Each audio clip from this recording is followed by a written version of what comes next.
And we're live. Hello, everybody, and welcome back to another LinkedIn Live episode. Today, we have my friend Scott McGregor, and I am thrilled to give him this introduction. There's really no way to give him the introduction that I want to give to lead into this. So I'm just going to skim through some of the highlights that I found that anybody can find when doing some research on Scott. And we're going to get into the interesting stuff on being an outlier. So Scott McGregor, founder and CEO of the Outlier Project, many other companies as well. He's a global leader and community for people who refuse to settle for the ordinary. He's also publisher and editor-in-chief of the Outlier magazine, founder of Something New LLC, and 4 times author of the Standing O series. With a record 8 American Business Awards for innovation, Scott has built platforms that connect people from all walks of life, from Navy SEALs, Olympians, CEOs, creatives, you name it, all united by that one outlier mindset. So, outlier mindset means that ordinary is a choice, and his philosophy is here to help us with that today. So, welcome to this show, Scott. Lauren, I'm fired up to be here. I love talking to you. So this is going to be fun. Hell yeah, I can't wait. I was really trying to figure out how we could make this different, how we could go above and beyond the typical outlier questions that you might get of, oh, what does it mean to be an outlier? What does that mean? We're going to go real deep today. So I was doing some research on your past and just everything that kind of got you to where you're at now. And without going too far into it, how did you get in this journey? You grew up not in an affluent town, but not so affluent yourself. Very true. I grew up, relatively poor in a very affluent town. So I definitely stuck out like a sore thumb. It was very obvious that we were economically different from everybody around us. And that made me feel a little bit different as a kid.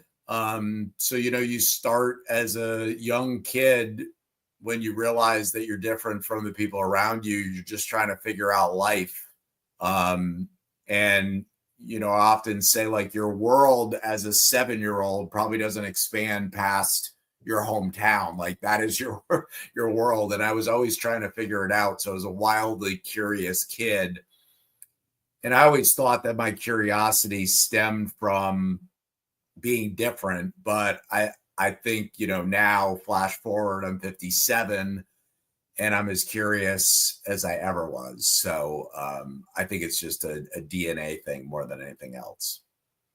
What were you curious on as a kid? Did you ask those hard questions of why am I different? Was that something that you were curious on?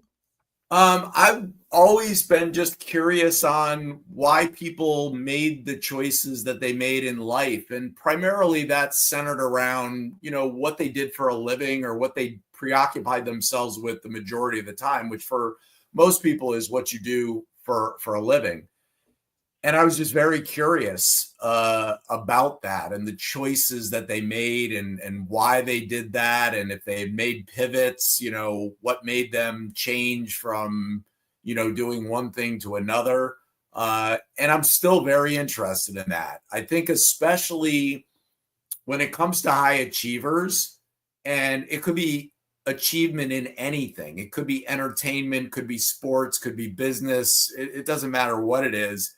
Like if you're the greatest tiddlywinks player in the world, I want to know, how did you get into that? How'd you become the best?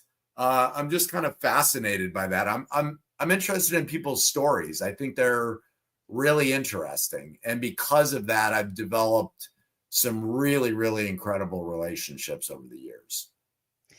When you were young, were you asking the questions of, I see Bobby Joe does this for a job and Bobby Joe is miserable. I see my parents do this job and we don't have a lot of money, but then I see these people do this job and they're incredibly wealthy. Were you asking those types of questions, or was it more, oh, bring me to work with you? I want to see what you do. Is this fun? Is this satisfying? What curiosity approach were you talking about?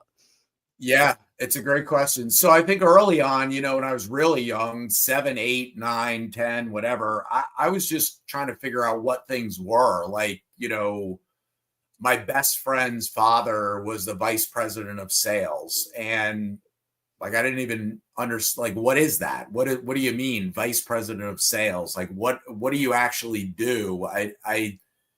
I was very curious on kind of what these occupations were like. There were some that were more straightforward. Like in my town, there were a lot of lawyers, there are a lot of doctors, there are a lot of pilots. Those are somewhat self-explanatory.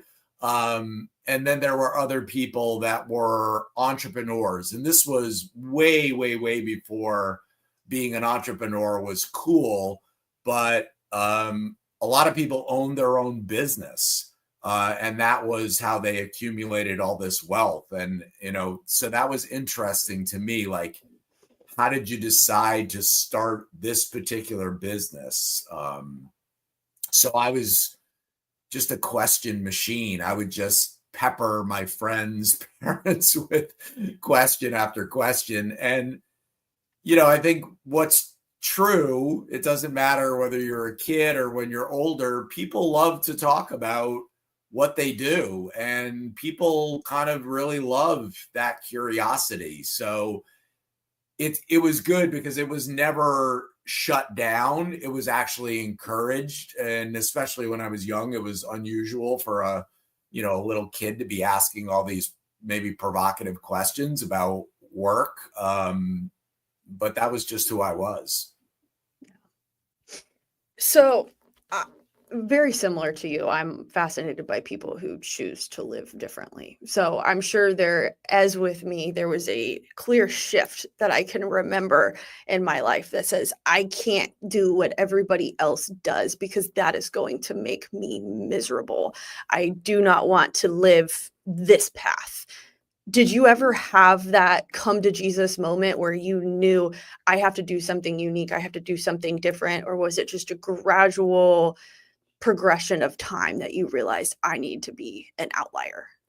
I think it's a little bit of a combination of both. So I knew I was an outlier very early on when I was a kid. I knew I thought differently from other people, but I definitely remember like birthdays and holidays like Christmas were actually a little bit stressful for me because I knew that my parents were going to go and buy presents that they probably couldn't afford.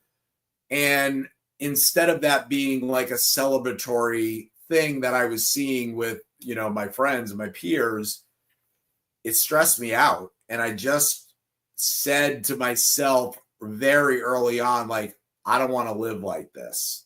Um, I want to make sure that I don't have this type of financial stress. I didn't know what that meant. I didn't know how that would look.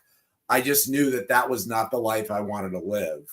And I definitely knew I was an outlier. I always thought differently. And that, when I was a kid, you just kind of think you're a little bit weird. You're a little bit off because you recognize that you think differently. But then professionally, later on in my life, I was able to achieve things that my peers weren't achieving in work. And I really had to figure out, what do I attribute this to? And I couldn't really attribute it to, I wasn't more connected. I didn't have more money. I didn't have any perceived advantage over everybody else. I was just somebody who was always a contrarian and always taking the road less traveled and always had a desire to show up differently. And in business, that's where the pot of gold is. When you are following the thundering herd, when you live a vanilla life, when you act like everybody else acts, when your business looks like everyone else's business, you're never going to stand out and you're never really going to achieve the things that people that aren't afraid to stand out and show up differently are able to achieve. So it's something that I've just always innately wanted to do. And now I lean into that 24/7. Was this a realization you had when you were 29 and working for that Fortune 500 company, or did you come to that realization after being in that environment? It was actually before. As soon my first job out of college, I'll never forget this. So my first week on the job, it was a Friday, and I was a sales rep, and the guys came to me and they said, "You want to go out with us today?" And I'm like, "Okay." I thought they were going to be what we call blitzing a territory, and blitzing a territory was where everybody in that sales office would go into somebody's territory and would cold call, literally like knock on business doors and, and help that person generate a lot of leads. So I'm like, oh, okay. Yeah. Are we doing a blitz? And they said, no, we don't work on Fridays. We typically go and, go to a movie, go do this or that. And I was like, what? I'm like, I need to make money. Like, I'm working. So I knew right away I was different. I was really, really motivated. And I was motivated because I didn't have a safety net. I had zero safety net. I had to make money. I had to be successful. And I was going to do anything that I possibly could to do that. So when I realized that an entire sales office didn't work on Fridays, but I'm like, that is not going to be me.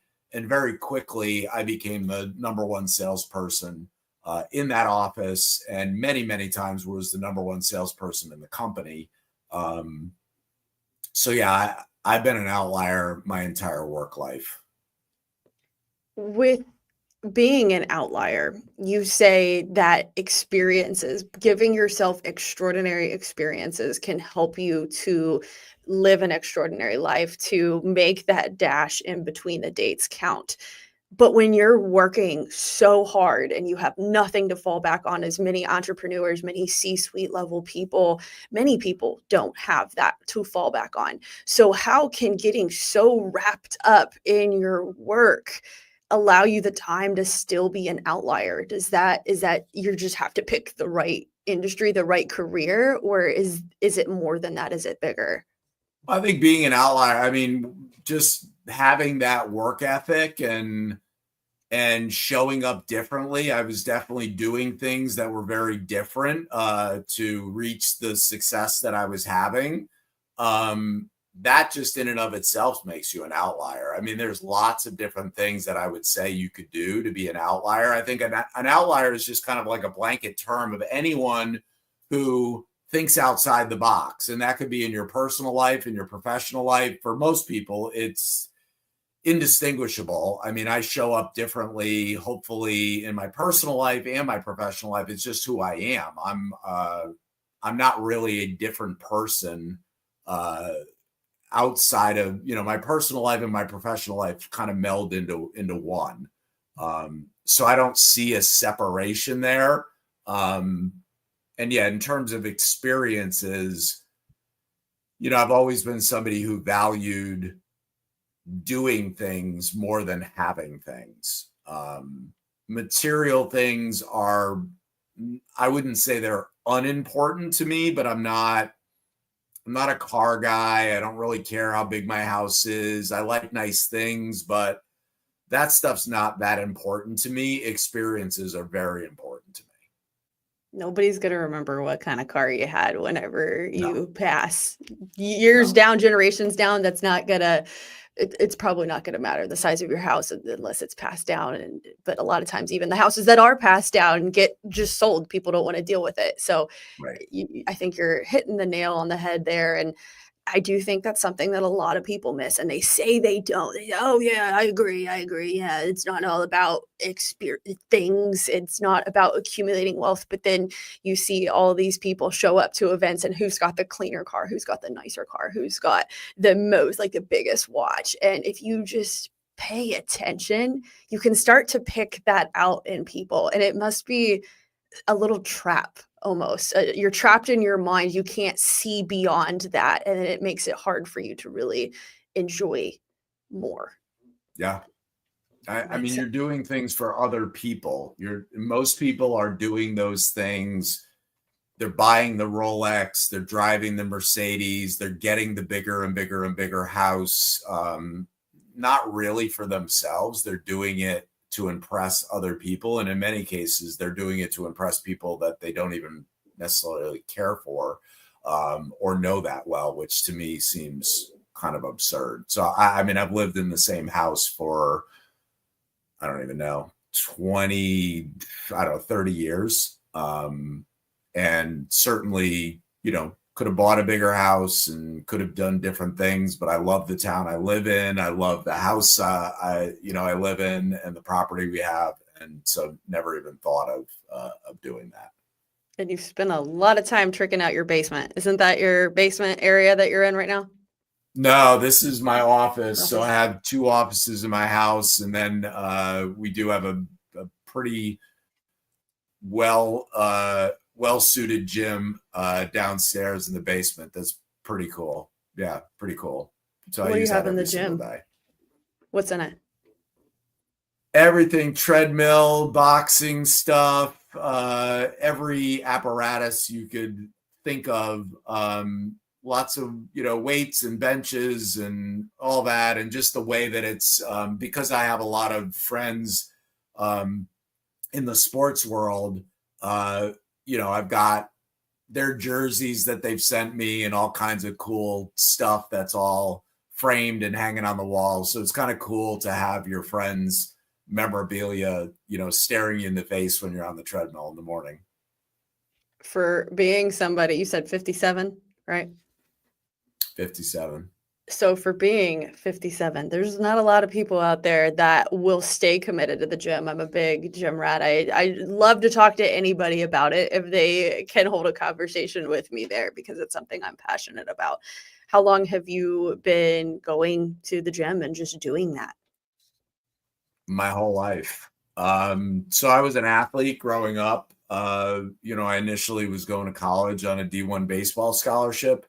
I wound up blowing my back out, so I didn't wind up playing and, just poured all that energy into academics. But I've always been athletic. I've always been into, taking care of myself. At the end of the day, there's a lot of buckets in your life that you need to make sure are filled to live an extraordinary life. There's a finance bucket, there's a relationship bucket, there's learning and development, there's career, etc. But if your health and wellness bucket has a leak in it, you are in deep trouble because none of those other buckets really matter. If you don't take care of your health and wellness. So yeah, I don't do anything crazy. I'm just crazy consistent. I am insanely disciplined. So I have literally I have a counter here. So we do these things called dues paid workouts in the Outlier Project. And so today is the 134th, 135th day of the year. And, I keep track of how many I've done in a row. So I don't miss. I don't miss that stuff. That's an investment I make in myself every single day that I would feel very bad if I didn't do that. It makes you mentally tough. David Goggins says it really well. He does, being mentally tough, being disciplined is a game changer. Most people are wildly undisciplined. And that's why we have the levels of debt that we have. That's why we have the levels of obesity and all the other things. People are, I would say, in general, wildly undisciplined. And when you have discipline, it is the Jocko Willink, discipline equals freedom. It really does. It's so important, and you need to show up for yourself first, and you need to respect yourself first, and that's discipline is a big part of that. I mean, yeah, it makes sense. Lack of discipline can equal problems. And then, on the contrary, if you have the discipline, for example, in the gym, you're constantly putting yourself in a position where you are showing yourself that you're consistent. You're showing yourself that you can complete a workout. Not only are you getting the benefits from the mental, the hormonal side with all of the hormones that are released whenever you do work out, but you're also just showing up consistently, which allows you to realize that you can do anything, for lack of better term, to not sound cheesy, but it gives you that sense of, Yeah. okay, I was able to accomplish this, so I can go accomplish other things. This was really hard. Nothing could be as hard as trying to move that weight very consistently every Well, day. you're just keeping your promises to yourself. And, there's a saying that kind of rattles around in my brain all the time, and it's see who you can become. And, we live in a world where people would say, okay, you're 57.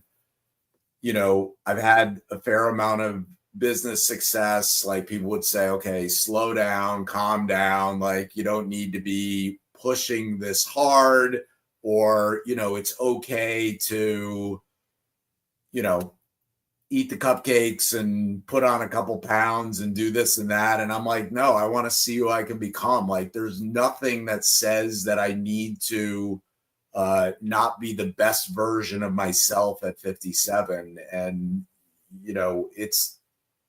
it's curiosity that kind of keeps me like, yeah, what can I do?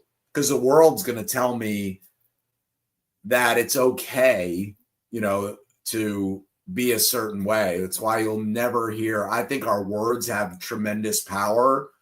And I hear people say, I'm old.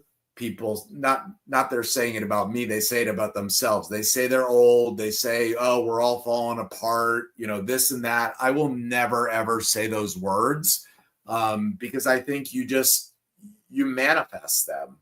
And, you do become that person. You become the old person who is sedentary and, is then unable to live, the life that you want to live when you get older.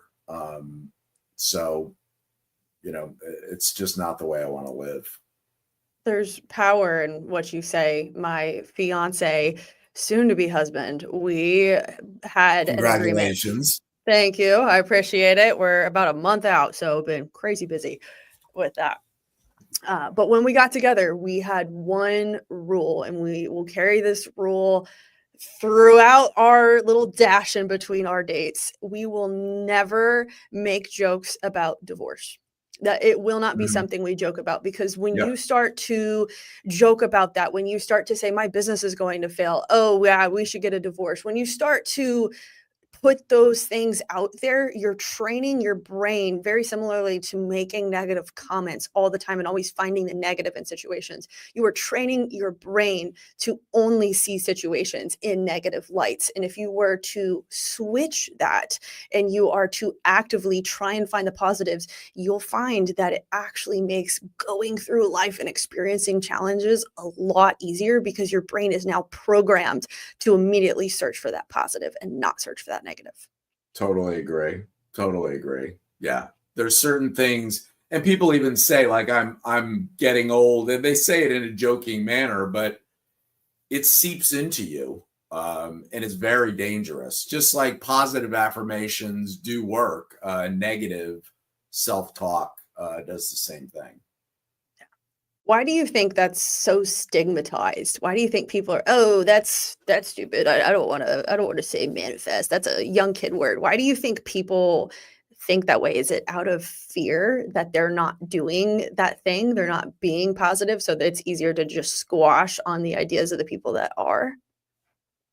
It's hard to hold a mirror up to yourself. It's why when you start to become a different person in a more evolved way, sometimes it's family and friends, is the people that are closest to you that are going to try to bring you back down because they now feel uncomfortable, because they see what you're doing, and it makes them uncomfortable because it makes them look in the mirror and it's easier to try to bring you back down to where they are than it is to say, okay, I'm going to follow in Lauren's footsteps and I'm going to try to become the best version of myself.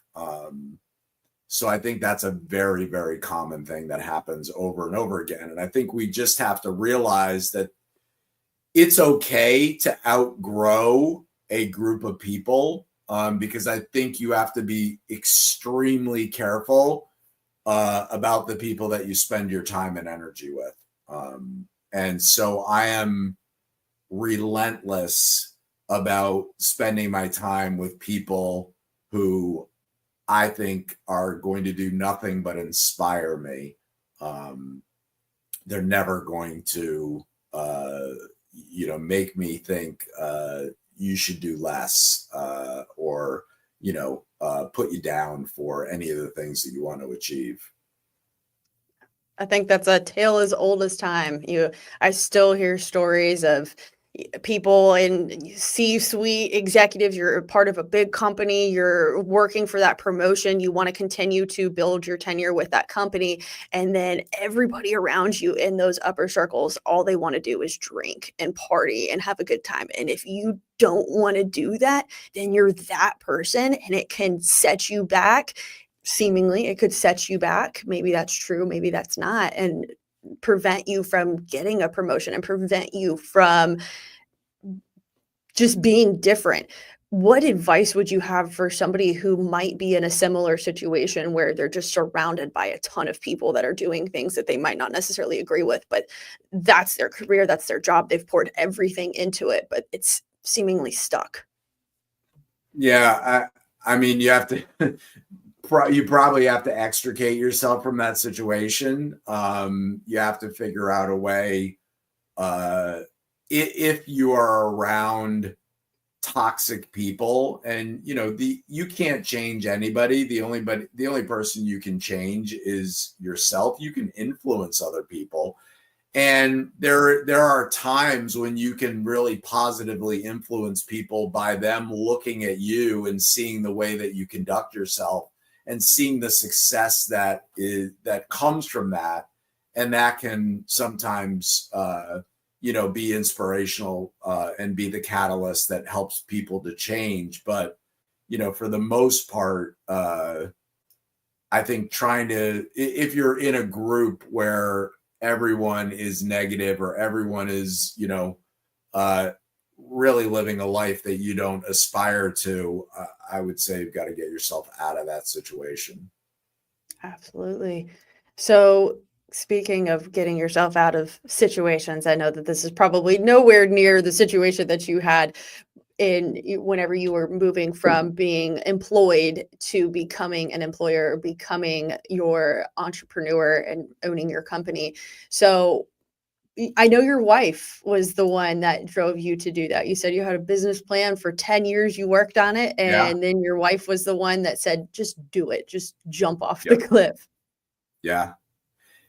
It was, it seemed irresponsible. I think it was kind of like that younger Scott McGregor in my head saying, like, how in the world could you leave a job where you're making all this money and you're having success and things are seemingly going your way, and with 2 kids and a mortgage and all that, you think, boy, it does seem irresponsible. And so, I worked on a business plan in all my spare time, and I kept refining it and thinking about it and talking, to my wife about it. And it was always next year, next whatever, yeah, I'll do it. But the thought of jumping off that cliff, it was a little terrifying. And she really was the one that, basically she didn't say these words, but this is what she meant. She was, just go do it. So her belief in me and kind of her unwavering faith that I was going to make it work somehow, some way, really allowed me to do that. So, I owe Meg a ton of credit, because without her support, I probably would still be I might still be putting it off. Wow. Do you see that in other areas of your life where you're procrastinating out of fear of doing something? Because I don't read that whenever I meet you, and I'm sure most people wouldn't. No, not really. I think that one was a big one.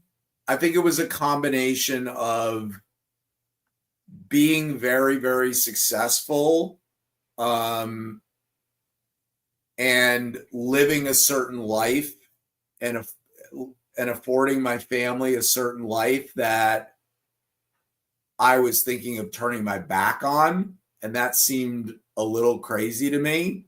I always used to think, man, if my parents had any idea how much money I make, like, they would probably drop dead. They would be shocked. Um, and so it just seemed irresponsible. But in other ways, I'm not a procrastinator at all. I'm a finish the job kind of a person, almost to a fault. Um, you know, I'm the guy who is never going to leave the shopping cart in the middle of the parking lot. I'm just not going to do it. And I've even trained myself to, like, you don't put things next to the garbage can like you put it in the garbage can. You don't, there's so many things that if you really monitor yourself throughout the day, like, you get 75% of the way there, or you get 80% of the way there, or you get like 99% of the way there. And when you just start saying, I'm going to finish the job for everything, it's a game changer, an absolute game changer. And people think, oh, it's no big deal, it's minute, it's just hanging up your clothes, it's just putting your shoes away, it's just, whatever. But how you do some things is pretty much how you do everything. So I think it's really important to always finish the job. Yeah. I think it goes back to the training your brain mentality. And if you can train your brain to complete tasks, you can train your brain to look at things more positively, be more disciplined. It's going to translate into bigger things within your life. So, Scott, one thing It that, sounds silly, but I feel good about myself. go ahead. No, go ahead.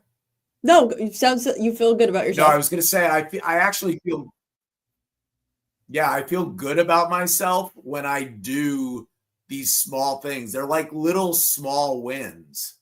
When you put your laundry away, when you put your dirty clothes in the hamper, when you do these things, these are all like small wins. It goes back to, Admiral McCraven gave a great speech at the University of Texas graduation, and it's the make your bed speech. It's start your day with what seems like a fairly innocuous win. But man, when you start the day, when you start stacking wins, even if they seem minor, it's just a game changer. Yeah, makes sense to me. You've convinced me. So, mission statements are for public consumption. I really want to use the next little bit of our conversation to get into the even harder, the things that people really aren't going to talk about on LinkedIn. LinkedIn is a professional Yeah. networking platform for companies to put their best foot forward. Just like with every social media platform, oftentimes people are going to put their best foot forward. They're going to show the best photos of their vacation. They're going to show the best accomplishments from their company, like that. They're going to make their mission statements. They're going to curate their content on stuff that is for public consumption, for them to be a good brand, for them to be ethical, Mm-hmm. for them to have a good reputation. And sometimes they're for public consumption. So the phrase of living an extraordinary life, it gets thrown around a lot. And so I really want to cut through that. So, what is it about companies? And I'm not really afraid to get myself in trouble here, but what is it about companies that just causes people to do this and causes everybody else to know that it's bullshit, to know, oh yeah, this company's just they're full of it. And we still continue to just do the same thing. Nothing changes, nothing's different. People continue to put this stuff out and it's just BS. Why do you think that we're continuing to do that and nobody's calling it out? It's just fear. It's fear of showing vulnerability. So I own a talent strategy company called Something New. And one of the questions that we ask our clients is, tell us something that you guys are not doing well today, but you're working on trying to improve it.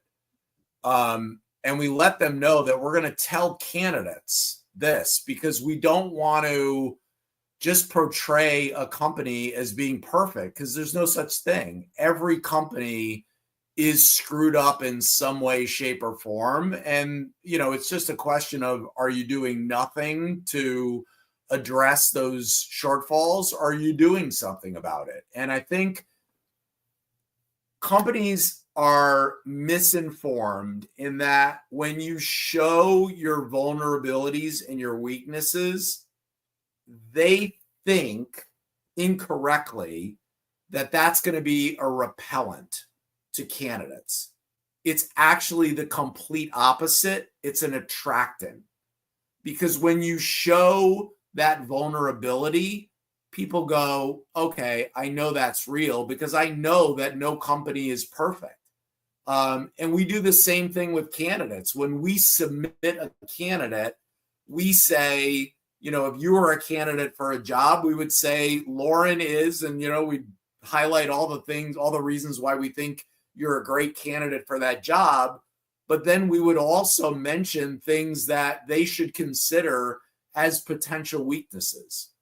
And I have had company after company after company say, I've never seen anyone do that before.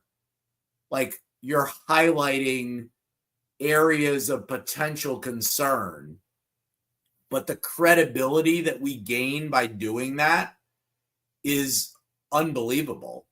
So showing the areas that you're not, knocking it out of the park is actually a really, really healthy thing. And if you look at social media posts just in general, when people show vulnerability, those posts tend to do much, much better than the post of everything is, puppy dogs and rainbows and sunshine, because everyone knows that that's bullshit. It's not always like that. It's relatable. Life is not easy. Business is not easy. We're talking about that before we hopped on this call. Sure. It's not, whatever you do in life, it's going to have challenges. I don't care who you are. It's going to happen. And so when people are portraying people, businesses, whatever the case may be, when they're portraying this vision of everything is hunky-dory and we're doing this for our clients and everything is just wonderful and fantastic, you're just putting curtains over some things. And then just as an employee, as somebody that's going to try and work for you, it's almost a red flag, because it's like, what are they hiding? And now I have to work for you to figure out what it is that you're hiding, and then figure out in a few years if this is something I want to continue to deal with or not. So there's something I implemented. This was 27 years ago, long time. No, more than that. 29 years ago, my first management job. I decided that I saw a lot of people entering companies and they would be very excited about the opportunity. And then very quickly they would have buyer's remorse because they would see all of the warts. They would very quickly see, all the areas that needed to be improved. So I'm like, well, how can I combat that? So the decision that I made was that when I was going to hire somebody, I was not just going to have them talk to the person who was the most successful in the company, I was literally going to give them a list of every single person in my group. And they could talk to everybody. They could talk to the person that had been there for 5 years. They could talk to the person who had been there for 5 minutes. I didn't shield anything from anyone. And I would just literally leave a global voicemail and I would say, Lauren is a candidate to be a national account manager for us. She may or may not be contacting you. Answer every question she has as openly and honestly as possible. That's it. By doing that, first of all, people had never experienced anything like that before. So that was a really positive thing from a candidate perspective. They're like, wow, they have nothing to hide. He's literally giving me full access to every single person. But it also allowed people to come into the organization without rose-colored glasses on. Like they knew the good, the bad, and the ugly. I wanted them to know the good, the bad, and the ugly because you're going to figure it out already. It's like, you're about to get married and, you probably know almost everything about each other. But a lot of people, they suppress these things that are really who they are. And my wife knows I'm a control freak. Like I'm a very, I like things to be done a certain way. And she knows that from a business perspective, that's the way I am. So I'm not going to take VC funding and I'm going to do things that seem unorthodox. And she understands that. That's the way I run my business. So I think we shouldn't hide anything about ourselves. We should be proud of, the way that we are. And if if we have deficiencies that we need to work on, then those are things that, we should be open and honest and say, yeah, I'm not doing a great job here, but I'm working on it. This is what I'm doing. Yeah. And I think that's a great part of the community, the Outlier Project that you have created for people, because they can, whether, I get fortunate enough to have a live show where I can share, yeah, I'm an angry little gremlin and I'm working on trying to fix my anger. That's my red flag. I'll admit it, hands up all the time. And I'm diligently working at it, trying not to have road rage, all of that. But having a community where you can say, hey, I'm a really angry person. I'm really trying to change this because I have so much good in my life. And somebody else that has been through that journey is a little bit more advanced in the journey said, don't worry, I got you. I can help you. Let me share some of my wisdom onto you to not be such an angry little gremlin, or to not maybe to release control here or feel better about giving somebody control here. So that's a great benefit to your community. It seems like people just aren't going to hold back on the stuff that makes them human. Yeah, we try to be as raw and vulnerable and open as possible. It just makes for a much better experience. Makes for a lot more fun too. So a lot more fun. What did you have to give up to live the life that you're living right now? And not the obvious stuff, not the security of having a job or any of that. Yep. I mean, the things that nobody talks about. What did you have to give up to live where you're at? Some friendships, definitely. Some friendships that, were very meaningful to me at certain points of my life, but, were really no longer serving me. That can be tough. Definitely a tremendous amount of work and effort goes into all of this.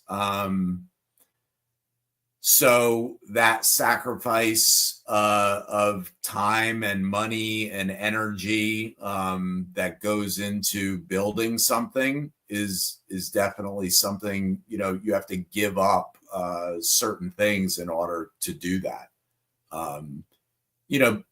but always understanding what are the non-negotiables. The non-negotiables are my relationship with my wife, and the things I need to do as a dad and the things I need to do as an employer, and my values and my beliefs, like those are all non-negotiable. But I say this all the time. I'm only married to Meg. Everything else I'm willing to change. If it doesn't make sense for me anymore, then I'm going to move on and I'm going to change. And sometimes that's relationships, and other times it's certain things that, you held dear in business and, you were attached to for a moment, but it no longer is that important to you. So you have to let those things go. Have you ever failed at anything business related? Yeah, but I have amnesia about that stuff. I don't know why I'm like this. I don't know. I honestly don't know why, but I forget about the failures and the pain very quickly. I think one of the reasons I was successful in sales is like baseball. Like, you're going to fail a lot more than you're going to succeed. But like they say, if you get 3 hits out of 10 in baseball, you wind up in the Hall of Fame. Kind of the same thing in sales. I would lose a deal.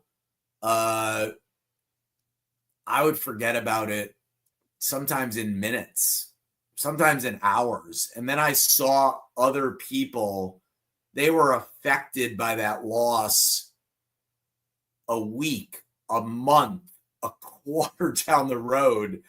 And I would just think, having been an athlete, it's like being a cornerback in the NFL. If you get burned for a touchdown, like, you better forget about it. But by the time you get on the field again to play defense, because if you're thinking about it, you're probably going to get burned again. So you have to heal quickly. I don't know why I'm like that, but yes, I've failed many, many, many times, but I never dwell on it. I mean, I may think in the moment, why did that happen? Why didn't that work? Why didn't it go the way I thought it was going to go? But then I let it go and I just move on. I don't dwell on the past. There's no advantage to it. So worrying about something that you can't change,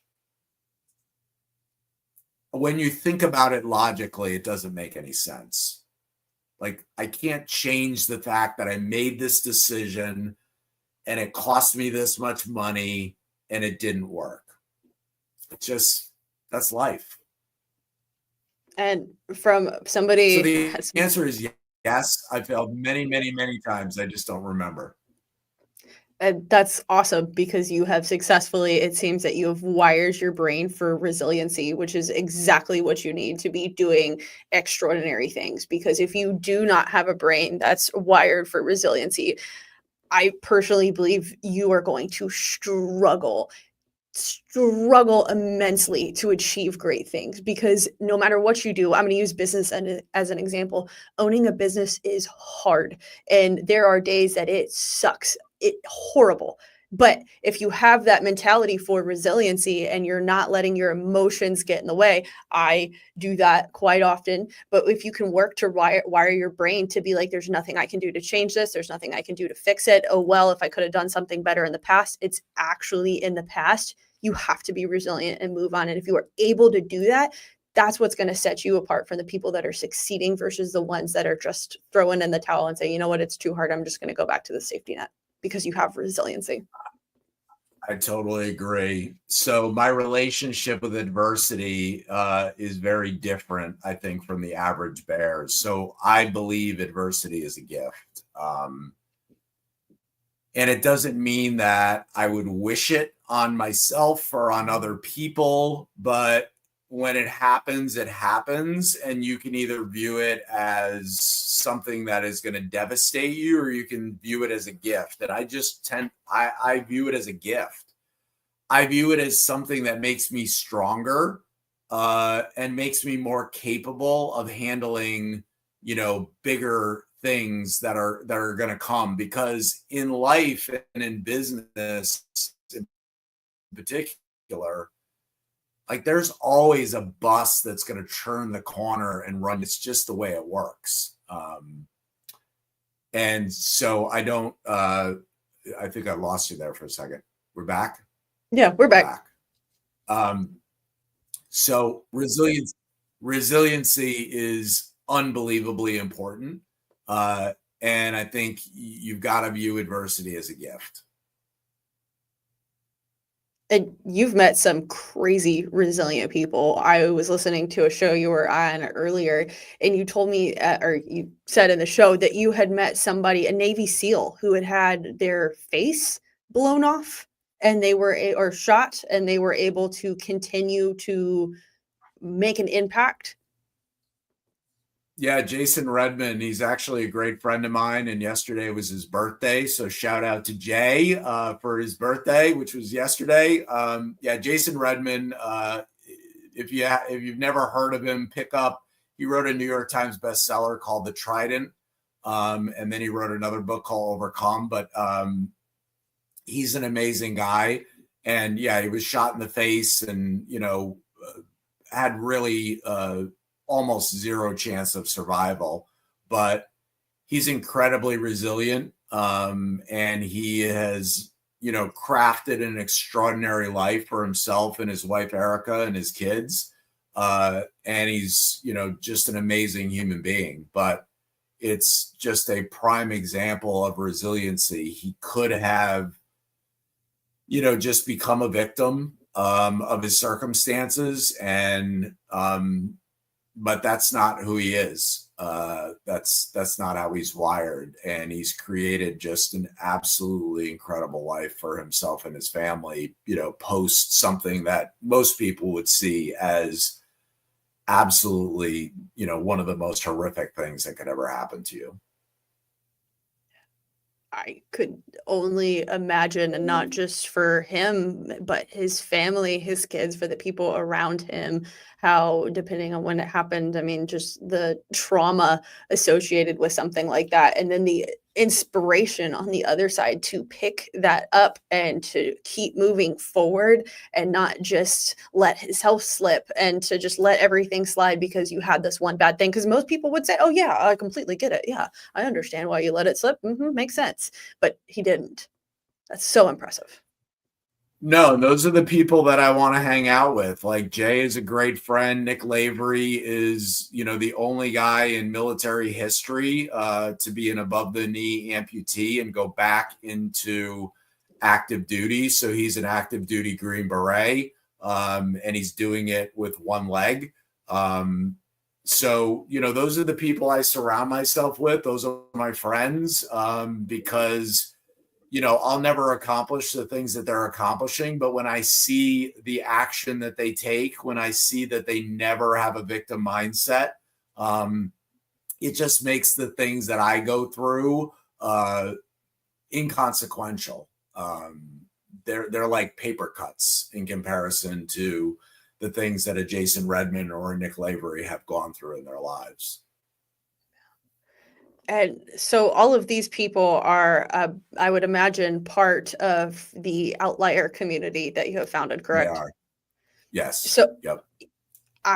to avoid sounding super basic, but you have 35,000, somewhere in that range, LinkedIn followers, and you have approximately, I would say, 700 to roughly 1,000. I'm not quite sure. Maybe it's beyond that, members of your community. So there's a big chunk of your audience that is not an outlier member. I mean, those numbers could be skewed. Can you explain the benefits of that, where you're at, why you started it? Just give me the rundown, because I think this is something that people need to realize. It's not just a community where you go to feel good or go to just figure out how to advance your business. And if you're going into it with that mentality, you're wrong, and you're not gonna get what you're looking for. So what is this community? Yeah, the Outlier Project was really built. I mean, it's a long story in terms of why I created it, but I created it primarily because I thought that, success in life is all about showing up differently and taking the road less traveled. And as I became friends with people who are Navy SEALs or Olympians or best-selling authors or billion-dollar CEOs, the through line was they're all outliers, every single one of them. They're all unafraid to show up differently. And what people really get from the Outlier Project is two primary things. Number one is the ability to build relationships with very, very unique people. So, a very eclectic group of people that are there to support you and lift you up in whatever area of your life you need it. And then there are very, very unique learning and development opportunities. So we have many, many different learning and development opportunities, but the one that I think I'm most proud of is we have 32 what we call top advisors that hold office hours. And these are 32 of the best coaches and advisors in the world at what they do. So, for instance, if it's entrepreneurship, it's Hap Claw, who founded North Face in 1968, one of the most iconic companies ever. If it's innovation, it's Jeremy Utley, who ran the D School at Stanford and wrote the bestseller Idea Flow. If it's leadership, it's Lisa Lutoff Perlo, who's the chairman of Royal Caribbean. If it's performance, it's Andy Reese, who's the performance coach for the Chicago Bears, or it's Dana Cavalier, who is the performance coach for the New York Yankees, or it's Dr. Jeff Spencer, who is not only an Olympian, but he's the coach and advisor to U2, Richard Branson, Tiger Woods, Lance Armstrong. If it's public speaking, it's Heather Monahan, who just got back from Saudi Arabia, where she spoke to 250,000 people. I mean, we just give our community access to the best coaches and advisors on the planet in small, intimate, interactive sessions that we hold all the time. We had a session yesterday with Andy Reese that was incredible, all about psychological momentum. And, we had dozens of people who were able to learn from somebody who the Chicago Bears have hired as their leadership and performance coach. That's a pretty unique opportunity. Yeah, you don't get that by cold outreaching on LinkedIn most of the time. So that's pretty impressive. Well, I have like 3 minutes left. So I need to know, why did you decide I have to build this community? I have to be surrounded by these people, not just, again, the superficial, oh, I need to be around people that are different to make myself better. But what was that switch that you knew I have to do this? I have to do this now. Yeah, I was already doing it for myself, and I really I wanted to give people access to the same people that I had access to. So I had built all of these friendships with the most remarkable outliers on the planet, and I thought I don't want to keep these relationships just to myself. I mean, if I'm having a personal or professional problem, the people that I can reach out to is pretty insane. And I thought, what if I could give a large group of people access to these same people? Because I can get these folks to be top advisors. I can get them to come on and do Legend Series events with us and author spotlights and all the other things that we can do. So I just am a big believer, Lauren, that I was put here on earth to make an impact. Like, no one's going to give a shit at the end of the day about the companies I built, and no one's going to care about the books I've written, and they're not going to care about awards I've won or the house I live in or the car I drive. The only thing that's going to matter at the end of the day is what kind of impact did I make? So I knew that a community would allow me the opportunity to make an impact and that there would be ripple effects from that impact. So we have about 750 members in 35 countries. and those 750 members are impacting other people. So that ripple effect to me is kind of hopefully my legacy and something that people will remember as being a really positive influence on their life. So, that's why I started it. And it's easily, in 30 plus years of working, it's by far not even close the most fun I've ever had and the best thing I've ever done. Absolutely. And it's so freeing to be able to know your why and to be able to work towards that why, because that's what's going to fulfill you. So I feel if anybody has learned anything from Scott, find your why. That seems so important and propelling you in any direction, whatever direction you need to go. And obviously, if you need help finding that why, the Outlier Project seems like the place to be. So. Lauren, I appreciate it. This has been a blast. This has been a lot of fun. Well, thank you. I really enjoy asking some of the tough questions. I feel like I definitely gave you a little midline. We didn't go too deep, too challenging, but stay tuned. I'm working on trying to investigate more into people and just get deeper, because there's so much more to people than just that superficial level mission statement that we're showcasing on all of our business platforms and just start. If you ever want to do a round two, you let me know, and we can you can ask me anything. I'm an open book. Hell yeah. And I think that's another great lesson too. Be an open book. You can go so much farther. So thank you so much, Scott. This was so fun. Thank you, everybody who tuned in. We have lots of comments of support that they love the Outlier Project, love Scott. So if you want to dig into those comments, they are there. And if you need to reach Scott, he is super active on LinkedIn. So reach out to Scott if you have questions about the Outlier Project. He's got a whole community there that I'm sure would be happy to answer them for you. So. Sounds good. Thanks, Lauren. Thank you, Scott. Have a great rest of your day, everybody, and enjoy your Thursday. Bye-bye.